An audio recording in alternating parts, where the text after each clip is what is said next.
Welcome to Our Simsbury. It's about different committees in our town. And we have here today the chairman of the Zoning Board of Appeals, Mr. Peter Stempien. Welcome. And it's nice to have you here today. Well, thank you. Nice to be here. Okay, great. And what we want to know about is the Zoning Board of Appeals and what you do as chairman. But first, what we want to do is kind of get to know you a little bit. And so why don't you tell us about your relationship with the town of Simsbury, how long you've lived here, and what you've been doing? Well, I've been in Simsbury. I'm still a youngster in terms of town membership. I've only been in town 28 years, so we're just starting to become a member of the town. We moved in from West Hartford, and before that I was in Detroit, so I've been around a little bit, but not as much as most people in town. I live up on the north end of town, and I've been involved with church activities and Republican Party activities and television. We were one of the original starters of SCTV when it first came out many years back, and it's now grown very well, and we're happy about that. And now you are on SCTV. And now, right. And I've been involved with politics for most of the time that I've been here, as well as being in politics from the time I grew up. My mom and dad were active in politics in New Britain, Connecticut, and I followed my mom's idea of getting involved and helping out the town as best I can. So I've been on Zoning Board of Appeals now for almost 21 years, and as I said, I am a registered Republican and on the Republican Town Committee. So we try to serve our community the best we can. Okay, well, tell us about zoning. First of all, tell us exactly what is the purpose of zoning? Why do we even have zoning in this town? All right. Zoning, a lot of times, is a very misunderstood thing, and it hasn't been around for more than 50 years. What zoning is an attempt by the town to regulate what the town wants to look like. It's if we didn't have zoning, we would have you'd have your house where you lived in, and somebody next door could open up and put in a factory right next door, and then next to them could be a meat slaughterhouse, and next to them could be a dump, and as you can see, it wouldn't be very very conducive to living or enjoying or anything like this. So in an attempt to try to regulate some of this activity, there's a couple of plans that happen. First of all, the Planning Commission, which is another commission in town, creates a plan of development. This is the plan that takes into consideration the historical aspects, the road plans, the use of the properties that are in town, and tries to develop over the next 10 years how the majority of the town of Simsbury would like to see this town coming. And in the same way, they're also looking toward things like tax base and transportation and all of that aspect. So they develop a plan every 10 years by state statute now of what they want Simsbury to look like. The Zoning Commission works with planning very closely and comes up with those laws and ordinances that will enforce what it is the townspeople through the Zoning Board, through the Planning Commission, want the town to look like. So if the plan of development says that a certain portion of town is going to be residential, 1-acre lots, then the Zoning Board comes up with the ordinances that will govern that a 1-acre lot will have a house on it for residential purposes. And this then makes that particular area that way. Now, you go back to common law, and everybody said, well, my home is my castle, I can do with what I want on it. Well, right. Now you get into the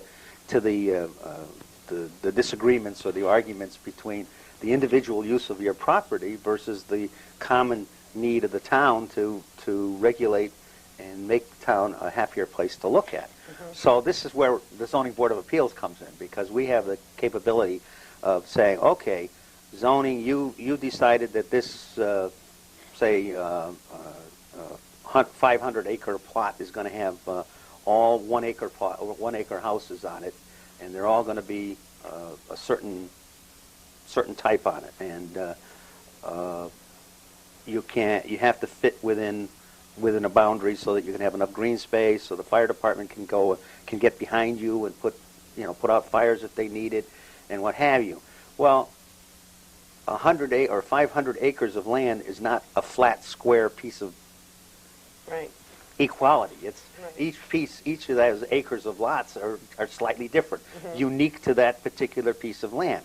Well, if because of some uniqueness of that land, you can't put the house exactly in the square where it's supposed to be. You need to put it off to the left or off to the right or farther back or farther front or away from a creek or a marsh. You come to Zoning Board of Appeals and say, hey, this is my piece of property. I want to be able to have build a house on it, but because of the rules that are set up, I can't build it where they want me to, and I need to have a variance.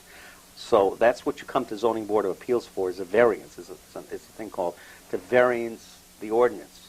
So we look at what your need is, what your desire to run is, what your property needs are, and we try to see if the uniqueness of that particular piece of property allows for your ability to change what zoning has come by, to be able to put it in, yet be in harmony with the general idea of what zoning is. We try not to act completely independent of zoning, although sometimes they think we do. But we try to keep in mind what it is that zoning wants to do, and then in addition, we try to keep in mind what the individual homeowner wants to do, or business, or whatever it is that's looking at the property, and to try to make them be able to do what they want to do and still fit within the framework. And that way, we hear a lot of cases where the neighbors come in. Somebody wants to put a garage on or a shed. Contrary to most people's beliefs, sheds have to fall within the zoning requirements. Even though everybody says, oh, well, I'm just going to put a little shed to store my tractor in it or something, or my things that everybody has. But I don't want anybody to see it, so I'm going to stick it way back in the corner. Well, the zoning rules say you have to have, a 40-foot side yard. In an acre lot, you have to have a 40-foot side yard and a 50-foot front yard. So you can't put the shed in front of your house, and you can't put the shed way back beyond the 40-foot back line. But they have to come to us if there's a specific reason that they have to. Maybe their whole backyard is up on a hill. It comes straight down, comes down this way, and the only way they can put it is way up here because it's a little flat there. Sometimes that's a reason if it's unique. If they can't put it anywhere else in the world, they try to. You still have the right to do what you want with properties to some degree. I mean, you can't. In most cases, we will not allow you to open up a meat slaughter place in the backyard. Okay. Well, just because you want to run a meat slaughter for us in the middle of Old County Estates or somewhere like that. I see. Okay, so in essence, now correct me if I'm wrong, you're sort of on a razor's edge between the letter of the law, the zoning... Correct.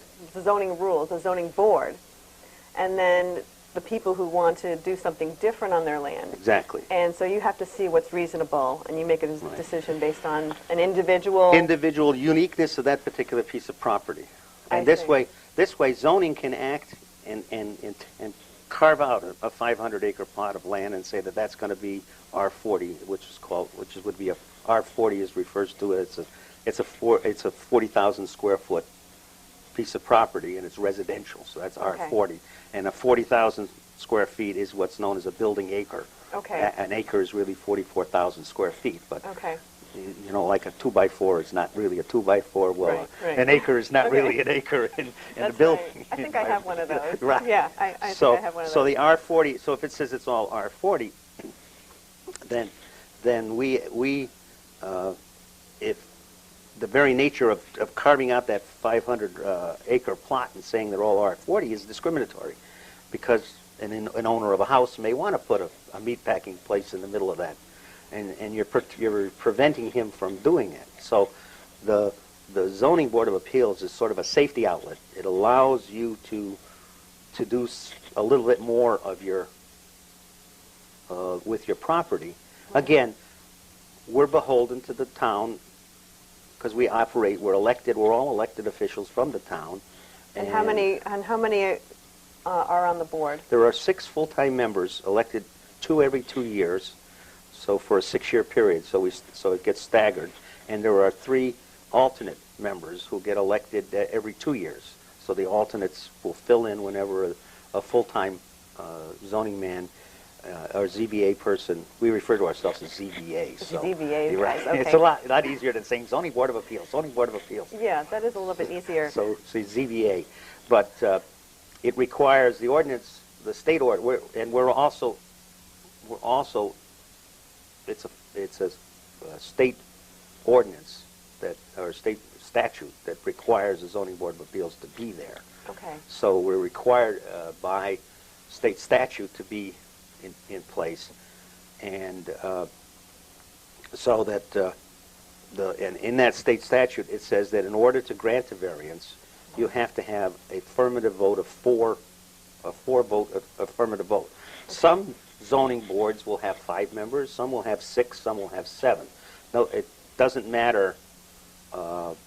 There's nothing in the statute that says it has to be so many people. The only thing in the statute says is that it has to be an affirmative 4 votes. Okay. So that we have 6 members, and generally everybody's there. But sometimes one of those people can't make it, and that's right. Where the alternate comes in. He or she sits in that full-time position for that meeting only. Okay. And how often do you meet? We meet once a month. It's okay. usually the third Wednesday of every month. Okay. And the agenda is posted on the town meeting, and we also publish the agenda in the newspapers. And we like to have as many people. Well, 2 things we do. If you're planning to come before us, we suggest that anybody go to a meeting prior to see just what the procedure is, and then we also send out the whenever there's a hearing, the town land use commission members or the building department will send out notices to every adjoining property owner in the area. They send out a registered letter telling you that they're going to have there's going to be a hearing on this particular piece of property. So in other words, if I decided to build like a mini golf course on my front lawn right. or whatever, then you would send letters to all the neighbors. Telling everybody that you're doing that. I see. And okay. so that they have a chance to come to the hearing and to tell us what they feel about that position. Okay. And we try to listen to the neighbors very much so. We find ourselves a number of times being sort of an arbitrator between the neighborhood and the neighbors and the individual trying to do the change, because we try to find a way to make that variance as minimal as possible and as something that's going to be acceptable by the entire area. So that, I mean, because most people have to live in a neighborhood. Right. And so we try to say, okay, you're going to live in a neighborhood. All your neighbors are really against what you're doing. Is that really something you really want to do? You know, right. And if it is, and you have a valid reason for it, maybe you have, maybe a shed is probably a better example. Maybe or a porch. You want to put a porch on, or you have an invalid person living with you, and you need a ramp up on the porch, and it doesn't look particularly like, but you need it because right. you have an invalid on it. And the town, and everybody looks around because all the neighbors are looking. They're interested in, again, most people practical. They're going to say, what's the value of my house? Is my house value going to go down because this particular person put something in their yard? Well, so there's their interest in why they're doing it. We, as the Zoning Board of Appeals, cannot look at what it's going to cost you. Sometimes we'll tell you, you can't have the variance because you can put it somewhere else, and you'll turn around and say, well, that means I have to excavate into a hillside right. and dig out maybe 5 truckloads. Well, that's a cost issue, and we can't look at costs. We can just say, is it possible for you to still follow the zoning regulations and enjoy a porch or enjoy a patio or put in a golf course if you want? Don't worry, neighbors. I'm not going to put in a mini golf course, although the children in the neighborhood would love it. So you sort of get into a little bit of landscape design. Oh, yes, definitely. While on this commission, and a little bit of mediation and peacemaking and The whole thing. The whole thing. Now, and you've been doing this for 21 years? Yes. And I hear you have the grand salary. And what is that grand salary? Well, we got 100% raise last year. Yeah. That brought it up to 0. Oh, congratulations. That's good. That's interesting. So my question is, why would anyone want to be on the Zoning Board of Appeals? Well, it's interesting. One, it's interesting. Dealing with people, you deal with, everything is unique, so every time you have a hearing before you, it's different. Two, you get a bit of self-satisfaction when you can get a bunch of people who may not necessarily either know what's going on or may not like what's going on, and have them agree that maybe that's okay. They may not accept it all, but at least they may not like it, but at least they can understand it and accept it. We're not 100% on our record. We still have people who are very upset over a ruling that we've done, or people either because the neighborhood didn't like it or the individual thought that they had the right to do it. We try to work that out. Well, that's the balancing act. Yeah. You know, the rights of the property owner versus the rights of the neighborhood, exactly, and then the rights of the town. Right. Wow, that's a big job. That is a huge job. So we've covered about the board a little bit, but who exactly is on this board? Well, we have, as I said, there's 6 members. Tom Horan is the secretary. Okay. Brad Mead is a member. Lou George is a member. Jim Daly is a member. And John Hampton is a member, are full-time members. And the alternates are Katie Martin and Ruth Tower and, oh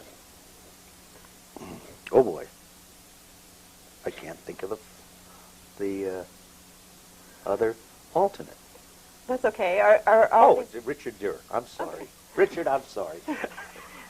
And how do you get on this board? These are all the positions are elected positions, and the way most elected positions work in this town is that the parties, the Republican and Democratic parties, nominate members to be on the commission, and they come on the ballot, and then they're voted for every year. So it's on every year. You'll see the Zoning Board of Appeals members. You'll see the alternates because they get elected every 2 years, and you'll see normally you'll see 2 members, two positions for full-time members. Sometimes somebody resigns, and so a person is fulfilling the unexpired term. So you'll see a 3rd name on there. But generally speaking, you'll see two positions and then 3 alternate positions on the ballot. And you get nominated by 3 means. You get nominated by the Republican Party, you get nominated by the Democratic Party, or if you're an unaffiliated voter, you can go to the town clerk and put your name and get your name put on the ballot. And then everybody votes, and whoever gets the most votes gets elected. I see. And I've been very fortunate because the town has reelected me several times, and I am very appreciative to the town. And I try to pay that back by the type and effort that I do on the commission. Well, it sounds like the Zoning Board of Appeals or ZBA, is the kind of commission that you really need to know about if you just have come to Simsbury and have purchased a home, and you need to know what the rules are as far as your own property is concerned. Now, I know the town is made up of in some areas of the town there are associations, private associations, and they have their own rules. Do you get involved with those associations at all? Not so much the associations, other than they come and maybe present their case toward a particular individual's home and what he's trying to do with it. I see. This doesn't always work out, but most cases the homeowners association is working within the zoning regulations for the town, and they tend to be the same way that the zoning commission is. They want, once the zoning commission decides that this 500 acres is going to be residential, it's like set in concrete. It's not. I mean, it sounds like it is, but it's not, because the zoning through the normal process, you can go before zoning and request that maybe 100 of those acres get rezoned into 80-acre properties, maybe, so, or farmland, or business land if you wanted to. But there's a process whereby you go and you can petition and request that. So the homeowners associations tends to say, okay, we've got these 500 acres, we represent most of the people in there, and we want to keep it that way. So they're more in tune with zoning and tend to stay that way. A lot of people don't understand how the plan works, doesn't understand how zoning works, and so they come up, when a particular, like we had out on the north end of town, right by Kilbourne Street, where County and Hoskins cross over there. There was a piece of property that was zoned R40, and R40 is what again? It's a residential acre lots. Okay. And it had been owned by one person for a long period of time, and it was just trees and bushes and everything like this, and everybody got used to it. Well, somebody that person sold the property, and a developer took it over, and they put in 4 houses on one side of Kilbourne and 2 houses on the other side of Kilbourne. Well, they came to us on the 2 houses on the other side of Kilbourne that runs in that triangle, because the zoning ordinance says you have to have, in an R40, you have to have a 200-foot frontage. Okay. And 200, and when it's a triangle, that means you have to have 200 feet on Hoskins, 200 feet on County, and 200 feet on Kilbourne if you want access to Kilbourne. I see. Now, if you did want access to Kilbourne and you just want access to either County or Hoskins, all you needed was the single 200 feet. Well, from a safety point of view, it was better to have the driveways come out on Kilbourne. Yes. So that's why they came to us to give them a variance so that we could not require them to have the 200 feet on Kilbourne. That's right. To allow the driveway. Well, a lot of the people came and they commented, well, gee, why couldn't that be an 80-acre, or an R80 lots instead of R40s? Then you wouldn't put as many houses on there. Right. Well, that's back to the function of what the plan does and what zoning does, is they set those out 10 years ahead of time. And you can't just, because you need to know if you're going to be a builder or you're going to be a homeowner or what have you, you're going to have some stability in the use of that land. So 10 years ago they said, we're going to make those R40. Well, that's the time when you should have yelled and said, hey, we should have made those R80. I see. But a lot of people aren't here. They come in the middle of that 10-year period, and a lot of people don't realize what the plan of development does and how that works with zoning to set these rules, these areas of R40, R80 versus commercial versus business. And it's too late when the guy's just ready to build and comes to us and says, well, we should have been an R80. We can't do anything about that. Too late. Now, they could have gone to zoning and petitioned that the area get rezoned to R80, but that's way down the line, and it's a lot harder to do that at times. I mean, it's not to say that they can't do that, and that zoning would not necessarily be interested in listening to that. But again, that becomes more difficult because you're way down the line. So in other words, the Planning Commission makes their plan for what they want the town to do and to look like. Right. And then the zoning enforces that plan. Right. And then if there's any wiggle room, then they go to the Zoning Board of Appeals, and you try and look at each individual problem on an individual basis, not on like a town-wide basis. You just deal with one problem at a time. And any variance that we grant goes with that piece of particular property. I see. So that if we grant say we put a shed on a lot and we grant it, that does not give everybody else in the neighborhood the right to put that shed there now. It's only on that one specific piece of property. And this is what a lot of people don't understand either. They think we're setting a precedent by voting that specific shed in, say. Well, it's not. It's because it's that in that particular piece of property, that hardship was shown to put that shed where it wanted to. The next property over may not have that hardship. I see. So if my neighbor has a shed, that doesn't necessarily mean I can have one. Exactly right. A lot of people get upset at that. They say, well, every house on my street has a porch that goes out, Okay. And why can't I have one? Well, each one of those was voted on individually because its uniqueness and found that it did. If we don't grant it to you, the reason is that it's not, you can do another thing. You can still enjoy a patio. It may not look the same way as everybody else, but you have to do it a slightly different way. Do it a different way. Yeah. Okay. Wow. That's very good information that all the homeowners need to understand and realize. And there's one last little point that I wanted to ask you about, and that was easements. I know there are easements on some properties in Simsbury, and I know a lot of people, they buy a home, they just buy a home, and they have no idea what that is or that they even have one.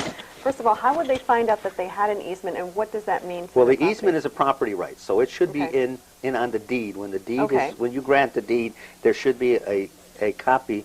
If you've gone through a normal title search and your attorney's done a good job, it will list any easements that are on there. And usually easements are you're relinquishing your right to use a particular piece or part of your property to another function. You might have conservation easements, which says I'm not going to do anything in that particular piece of property. I'm going to let the animals run around wild if I want to. Or you'll have an electrical easement, so that the town can, the electrical company can put power wires through your through that particular piece of your property, and they own that.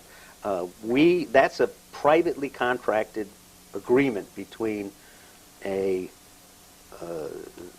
whatever unit it is, if it's the electric company, and you, and we don't get involved with those. So you have nothing to do with those. No. You really can't do anything with that. No, it's a contract entered between the landowner and a third party, and just as any other contract, it's subject to any contractual laws that exist, but not necessarily any zoning regulations. Okay.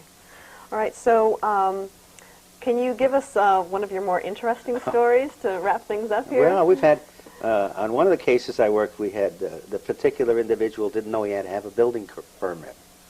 So he had a piece of property that was on two streets.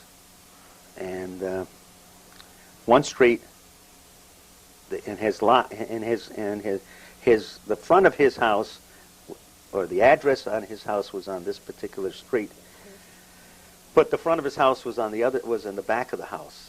Okay. All right, but he wanted to use the back of the back of his house and put in a concrete patio. So, one, he didn't go and get a building permit because he didn't think he needed one. And you get that from the building department. From the building department at Town Hall. Okay. And they know all the rules and regulations. Right. So you have to have a building permit for any building that you do on your property, and you should always go down and check with them, even though you may not have to take it out. I mean, you may do electrical work in your own house or something like that, which you don't necessarily need a permit, but you should always go down and check just to let them tell you what the rules and regulations are. Okay. He didn't get a building permit, and he built this porch so that it was in front of his house, because his house address was on the front on this road, and the ordinance says you have to be 40 feet from the house. So he set this huge piece of concrete, put it in, and then all of a sudden somebody from the town went by and found out that he didn't have a building permit. Not only did he didn't have a building permit, so they said, "Hey, you got to go get a building permit."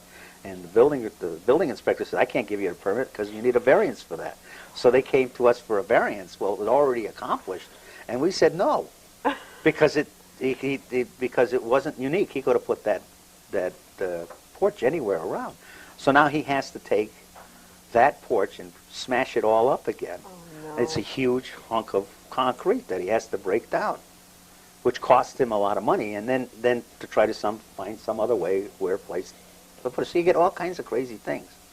So it really pays to know the proper commissions to go to, the proper procedures, and when you want to build anything or add anything to your property, the place to go if you have any problems is the Zoning Board of Appeals, right?